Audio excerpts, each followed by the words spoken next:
पतर की ले खूबे नाम गे।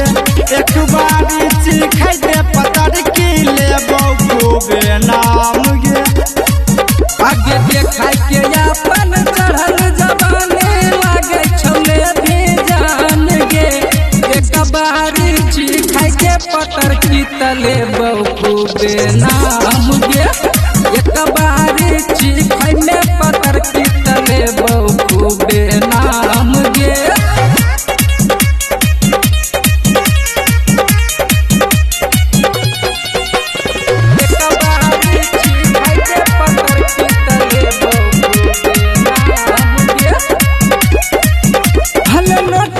गड्डी दे लेना गे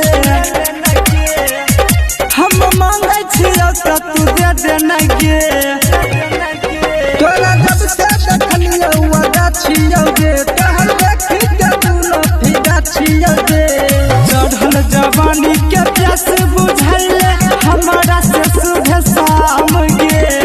एक बारी चीखे के सबर गिले खूबे नाम गे। एक बारी चीखे में पतर की तले खूबे नाम गे।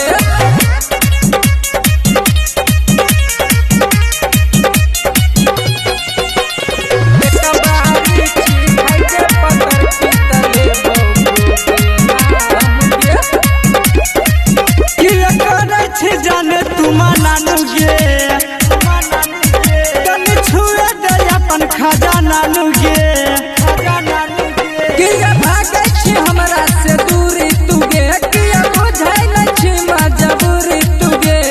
चंदन चौधरी के विशाल के करे छी तू अपमान गे। एक बारी चीखे के सबर गिले खूबे नाम गे। एक बारी चीखे में पतर की तले खूबे नाम।